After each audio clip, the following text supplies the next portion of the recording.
नमस्कार, हाय, hello, radio KGMU गूंज 89.6 megahertz पर मैं हूं आपके साथ सुरभि। आप सुन रही हैं गूंज नंबर 1 और शो में वक्त हो गया है स्वास्थ्य बान का। स्वास्थ्य बान स्मार्ट और KGMU की एक पहल। किंग जॉर्ज मेडिकल यूनिवर्सिटी के हेल्थ एक्सपर्ट्स को लेकर आते हैं स्वास्थ्य बान में आपके लिए, ताकि हम सबके बीच में जागरूकता फैले।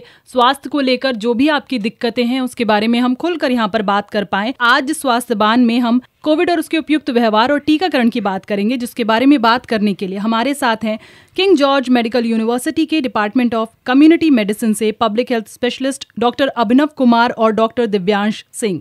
Doctor, welcome to the studio. Thank you very much. Thank you. सबसे पहले तो कोविड अभी तो कह रहे हैं कि अगर हम देखें तो ऑलमोस्ट थोड़ा सा लाइट उसमें मोड में चला गया है। बहुत ज़्यादा कोविड के जो केसेस हैं वो नहीं आ रहे, अगर आ भी रहे तो लोग रिकवर भी हो रहे हैं। लेकिन फिर भी गवर्नमेंट का भी यही कहना है, प्रशासन भी यही कह रहा है कि कोविड को लेकर प्रिकॉशंस हम सबको अभी भी लेने चाहिए। क्या कहना चाहेंगे आप डॉक्टर अभिनव?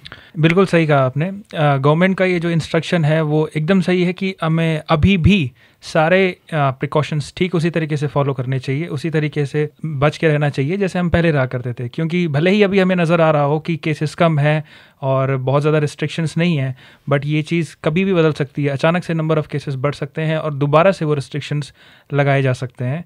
तो हमें अभी भी सारे प्रिकॉशंस को अच्छे तरीके से फॉलो करना चाहिए। अगर मैं वैक्सीनेशन की बात करूं डॉक्टर दिव्यांश, तो वैक्सीनेशन के लिए अभी भी कुछ लोगों की सोच ऐसी है कि यार हमें 2 डोज लग चुकी हैं और अब हमें बूस्टर डोज की ज़रूरत नहीं है। आप क्या कहना चाहेंगे? देखिए, सेफ्टी तो जितनी हो जाए उतनी कम है। जितनी ज़्यादा आप सेफ्टी रख पाएँ अपनी, वो आपके लिए भी अच्छा है, आपके परिजनों के लिए भी अच्छा है, आपके देशवासियों के लिए भी अच्छा है। क्योंकि अल्टीमेटली घर से बाहर निकल के आपको जाना तो सोसाइटी में ही है। जब आप वैक्सीनेशन करवाते हैं या आप एक्चुअली कोविड से बीमार होते हैं तो आपकी जो इम्यूनिटी होती है वो मैक्सिमम रहती है 3 महीने तक, उसमें आप बीमार नहीं होते। उसके 3 महीने के बाद में थोड़ी कम हो जाती है और 9 महीने के बाद में लगभग फेड ऑफ हो जाती है, काफ़ी हद तक कम हो जाती है। तो 9 महीने के बाद में आपको बूस्टर डोज लेने की रिक्वायरमेंट बहुत ज़्यादा हो जाती है। अगर आपको ऐसा लगता है कि आप 9 महीने के बाद भी पिछली वैक्सीनेशन से सुरक्षित हैं, तो ऐसा कहना पूरी तरह से ठीक नहीं होगा। आपको सुरक्षित रहने के लिए बूस्टर डोज लेनी अनिवार्य है, ज़रूर लगवानी चाहिए। तो प्लीज़, अगर अभी तक आपने अपनी बूस्टर डोज नहीं लगवाई है तो 30 सितंबर तक आप सभी के पास मौका है। मुफ्त में सरकारी संस्थानों में और स्वास्थ्य केंद्रों में ये बूस्टर डोज लगवाई जा रही है गवर्नमेंट के द्वारा, आप लगवा सकते हैं। इसके साथ साथ आप लोगों, क्योंकि आप लोग पब्लिक हेल्थ स्पेशलिस्ट हैं, कम्युनिटी मेडिसिन से, आप लोगों ने कोविड में भी बहुत ड्यूटियाँ करी होंगी अपनी, और वो बहुत ही ज़्यादा, मतलब हम तो सोच कर भी, या हम सिर्फ मीडिया में देखते रहते थे टीवी पर कि किस तरीके से डॉक्टर्स और हेल्थ वर्कर्स काम कर रहे हैं। लेकिन डॉक्टर अभिनव, अगर मैं बात करूं, कोई एक्सपीरियंस अगर आप शेयर करना चाहें उस दौरान का? बिल्कुल, मैं अपने एक्सपीरियंस से शेयर करना चाहूँगा। इसका एक कारण बताना चाहूँगा मैं क्यों शेयर करना चाहता हूँ। क्योंकि जिस दौरान ये जो महामारी थी कोविड की, वो जिस दौरान अपने पीक पे थी, अपने शीर्ष पे थी एकदम, तो उस समय बाहर की जितनी भी सिचुएशंस थी वो उनको मैनेज करना बहुत ही ज़्यादा मुश्किल था। डे टू डे की छोटी छोटी चीज़ों को भी ढंग से अरेंज कर पाना काफ़ी मुश्किल हो जाता था।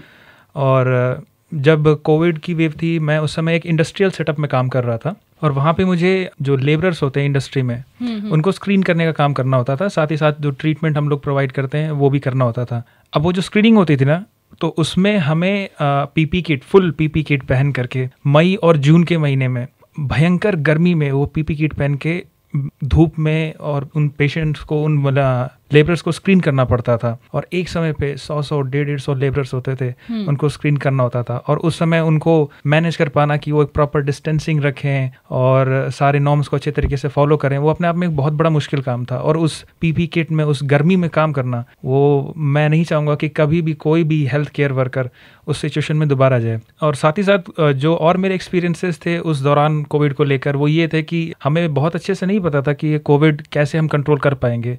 तो जितना भी एडमिनिस्ट्रेशन हो रहा था, वो सभी लोग अपनी तरफ से बेस्ट एफर्ट लगा रहे थे, बट फिर भी कहीं ना कहीं कुछ ना कुछ चीज़ें मिस होती जा रही थी। लाइक बीच में एक बार जहाँ पे मैं काम करता था, तो बीच में एक बार ऐसा हो गया था कि जो आइवरमेक्टिन थी, आइवरमेक्टिन की शॉर्टेज हो गई थी। और लोग ऐसे भी थे कि कुछ लोग आइवरमेक्टिन को लेकर के अपने पास एक्स्ट्रा रख लेते थे कि कहीं ऐसा हो कि हमारे परिवार में किसी को दिक्कत हो गई, नहीं मिलेगी तो क्या करेंगे। तो सोचिए, इस तरह का पैनिक लोगों के मन में भरा हुआ था कि अगर कुछ हो गया तो क्या करेंगे। और साथ ही साथ जब वैक्सीन आना स्टार्ट हुई तो उस समय ये था कि कोवैक्सीन आ गई, कोविशील्ड आ गई, तो काफ़ी लोग तो तैयार हो गए, ठीक है कि हम वैक्सीन लगवा लेंगे। पर उसमें कई लोग अभी भी थे ऐसे जिन्हें डर लग रहा था। वो जो मीडिया में नेगेटिव न्यूज़ फैला हुआ था ना कि इससे ये हो जाएगा, उससे वो हो जाएगा। इसकी वजह से काफ़ी लोग ऐसे हमारी नज़र में है जो ये कहना चाह रहे थे कि नहीं, हम वैक्सीन नहीं लगवाएंगे, हम तो ऐसे ही अभी तक ठीक चले आ रहे हैं, आगे हमारा क्या हो जाएगा। और फिर बाद में हमने ये देखा over the period of 3 to 4 months वो जो लोग मना कर रहे थे वैक्सीन लगाने के लिए, उनमें से ऑलमोस्ट 98% लोग, मैं कहना चाहूँगा, बीमार हुए, तो सीवियरली बीमार हुए। फिर हम ही लोगों ने उन्हें एडमिट किया, फिर उनका ट्रीटमेंट किया। तो अभी भी काफ़ी लोग ऐसे नज़र आते हैं जो कहते हैं कि नहीं भाई, हमने तो अभी तक वैक्सीन ही नहीं लगवाई। हाँ बिल्कुल, अभी भी ऐसे लोग हैं जिनकी ये सोच है कि यार हम तो बिना वैक्सीन के चल रहे हैं, हम आगे भी चल लेंगे। और ये ऐसे लोग कभी कभी बाद में भी सोसाइटी में जाके ये चीजें बोलते हैं, हमने नहीं लगवाई, तुम क्यों ही लगवाओगे, क्यों लगवाओगे। ये बहुत ही नेगेटिव एक मैसेज जाता है। तो जो पर्सन थोड़ा सा घबराया हुआ होता है, उसे लगता है कि नहीं वैक्सीन की वजह से कुछ दिक्कत हो जाएगी, और कोई सामने आता कहता है हमने तो नहीं लगवाई, हमें तो कुछ नहीं हुआ, तो वो भी यही आश्वासन में आता है कि ठीक है मैं भी नहीं लगवाऊंगा, मुझे भी कुछ नहीं होगा। और फिर उसका जो रिजल्ट होता है बहुत ज्यादा कैटास्ट्रॉफिक होता है। तो इसीलिए मैं अपने एक्सपीरियंस के थ्रू ये बताना चाह रहा हूँ कि मैं कभी भी नहीं चाहूंगा कि जो परिस्थितियां उस समय पे थी जब कोविड अपने पीक पे था, मैं कभी भी नहीं चाहूंगा कि ऐसी परिस्थितियां कभी भी दोबारा आएं। इसीलिए जो भी लोग मुझे सुन रहे हैं, उन सभी लोगों से मेरी ये रिक्वेस्ट है कि अगर आपने अभी तक एक भी डोज नहीं लगवाया वैक्सीन का, प्लीज जल्द से जल्द वैक्सीन लगवा लीजिए। और जो लोग 1 डोज लगवाए हैं वो दूसरा लगवाइए, जो 2 डोज लगा चुके हैं वो प्रिकॉशनरी डोज को जल्द से जल्द लगवा लें, क्योंकि जैसे डॉक्टर दिव्यांश ने बताया कि उस एंटीबॉडी का जो इफेक्ट होता है वो 3 महीने तक ही हम सेफ उसको एक लिमिट में मान सकते हैं कि वो आपको अच्छी तरीके से बचा के रखेगा। और जैसे ही 3 महीने का समय खत्म होगा, उसकी जो एफिकेसी है वो धीरे धीरे कम होने लगेगी, तो खतरा बढ़ने लगेगा कोविड का। तो प्लीज ये वाली मेंटालिटी अगर आपकी भी है ना कि हमें अभी तक तो कुछ नहीं हुआ, हमें आगे भी कुछ नहीं होगा, सो प्लीज इससे थोड़ा सा दूर रहिए। अच्छा, सोच के बारे में भी यहाँ पर बात करी डॉक्टर अभिनव ने कि बहुत सारे लोग ऐसा सोचते थे। सोच पर तो मुझे ऐसा लगता है कि मेंटली बहुत ज्यादा इफेक्ट हम सबके बॉडी पर भी पड़ा है, माइंड पर भी पड़ा है, क्योंकि वो जो पैंडेमिक था उसमें लोगों का अकेले रहना, अपनी फैमिली से दूर रहना। अभी तो क्या है कि अगर किसी से मिलने जाना आप जा सकते हैं, आपका पीयर ग्रुप, आपकी फ्रेंड सर्कल और आपके रिलेटिव से आप मिल सकते हैं, लेकिन वो पैंडेमिक ऐसा था जब आपको अकेले ही रहना था। और जिन लोगों को कोविड हुआ उनको तो बिल्कुल ही अकेले रहना था, सिवाय मोबाइल फोन्स के किसी के पास कुछ भी नहीं था, इंटरनेट था उनका साथ ही। लेकिन फिर भी एक जो बात करनी होती है, वो जो डिस्टेंसिंग थी वो बहुत ज़्यादा बढ़ गई थी।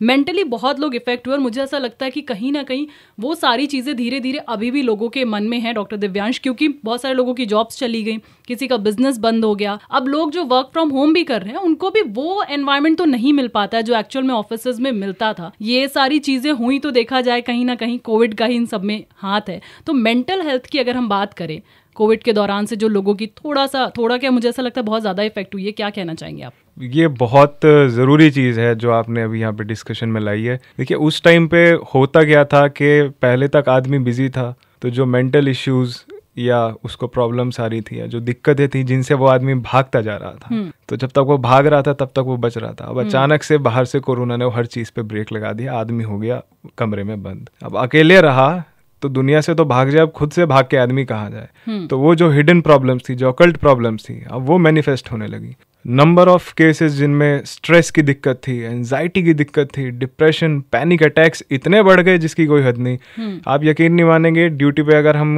काम कर रहे होते थे तो अगर वहाँ पर 2 घंटे में 100 पेशेंट आ रहा है तो 100 में से 20 पेशेंट आते थे पैनिक अटैक वाले, जिन्हें लग रहा होता था कि उन्हें कोरोना हो चुका है, उनको सांसें नहीं आ रही हैं और उनके बस प्राण जाने वाले हैं, बट असल में होता वो एक पैनिक अटैक था। तो वो जो प्रॉब्लम्स थी मेंटल हेल्थ को रिलेटेड, जो कि पहले हमारी सोसाइटी में थी, जिनके बारे में हमें बात करना भी अच्छा नहीं लगता था, या ये कह लीजिए हमें जज करने का खतरा होता था कि दुनिया वाले हमें क्या कहेंगे, हमारा परिवार हमारा साथ देगा या नहीं देगा, चाहे वो, और इसमें एज ग्रुप का भी कुछ आप नहीं कह सकते। हमारे पास बच्चे भी आए हैं मेंटल हेल्थ प्रॉब्लम्स को लेके, हमारे पास में एडोलेसेंट्स भी आए हैं, बड़े एडल्ट्स भी आए हैं, बूढ़े लोग भी आए हैं। तो कोरोना का एक नुकसान अगर ये हुआ है कि लोगों का मेंटल हेल्थ सफ़र किया है, बट एक फ़ायदा ये भी हुआ है कि जो लोग इग्नोर कर रहे थे उन मेंटल हेल्थ प्रॉब्लम्स को, वो मेंटल हेल्थ प्रॉब्लम्स कितनी सीरियस हो सकती हैं वो उन्हें पता चला है। तो कोरोना में लोगों की जॉब चली गई, लोग अपने दोस्तों से नहीं मिल पा रहे थे, तो इस दौरान उन्हें पता चला कि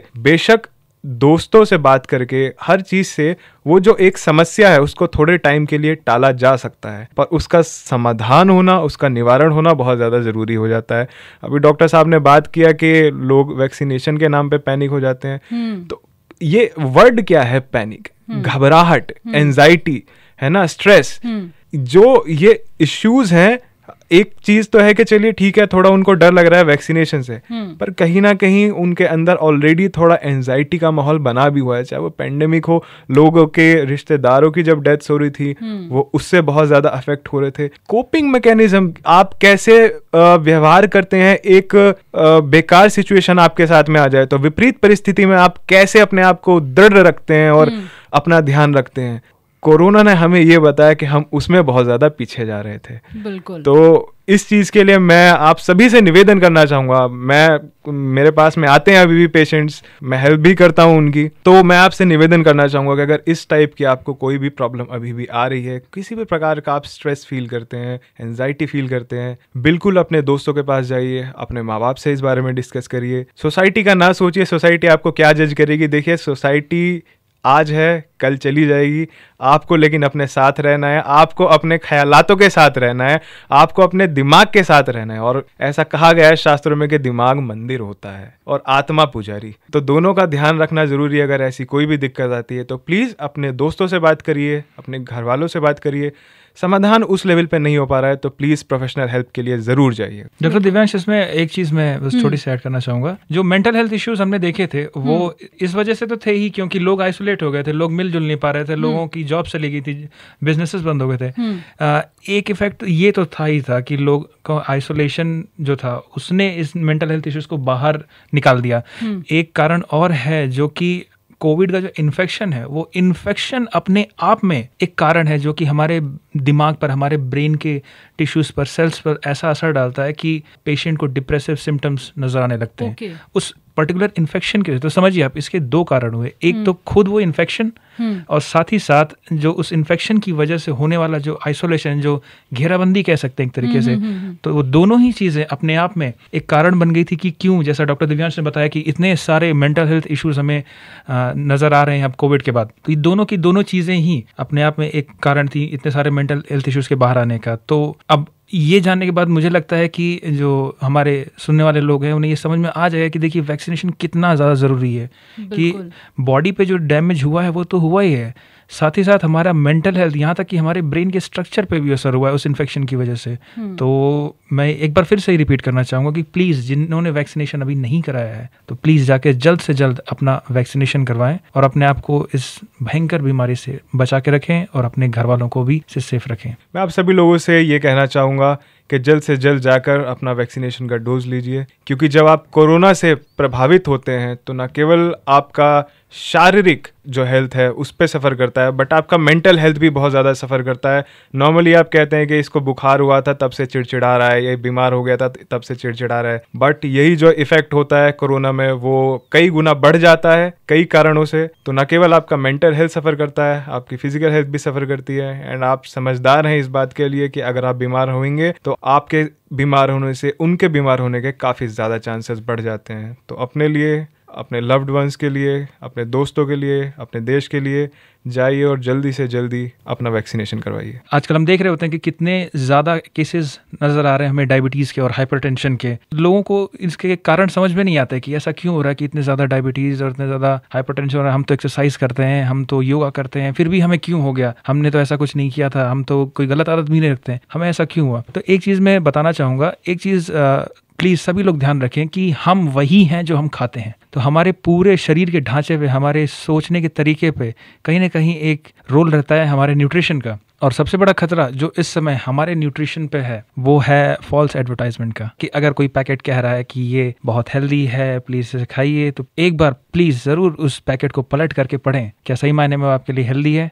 अगर आपको कोई न्यूट्रिशन चाहिए, कोई फाइबर चाहिए, कोई प्रोटीन चाहिए, तो उसके लिए जो नेचुरल सोर्सेज हैं, ऑर्गेनिक सोर्सेज हैं, वो कहीं ज़्यादा बेहतर होंगे किसी ऐसे सोर्स से जिस पैकेट में लिखा हो कि it contains natural fibers and it contains vitamins and micronutrients। so मेरी रिक्वेस्ट रहेगी आप सभी लोगों से कि प्लीज़ अपने खाने पे बेहद ज़्यादा ध्यान दें, अपने खाने में प्रोटीन का अमाउंट भरपूर रखें, फाइबर का अमाउंट भरपूर रखें, ध्यान दें कि खाना बहुत ज़्यादा हाईली प्रोसेस शुगर का ना हो, उसमें बहुत ज़्यादा सॉल्ट ना हो और उसमें सैचुरेटेड फैट्स ना हो, क्योंकि यही तीन चीज़ें हैं जो आपके शरीर के अंदर के बनावट को कहीं ना कहीं बिगाड़ रही हैं। आपका जो फूड है वही आपको बनाता है, आपके शरीर को बनाता है, आपके मन को बनाता है। तो अपने खाने पे ध्यान दें, ऑर्गेनिक खाएं, ग्रीन खाएं, लोकल खाएं, नेचुरल खाएं एंड अवॉइड पैक्ड फूड्स। तो आज के स्वास्थ्य बान में हमने ये ज़रूर सीखा है कि हमारी मेंटल हेल्थ का हमें ख्याल रखना है, और दूसरा ये कि वैक्सीनेशन हम सबके लिए बहुत ज़्यादा ज़रूरी है। अगर अभी भी आपके रिलेटिव्स, आपके फ्रेंड्स और आपके आसपास के लोगों ने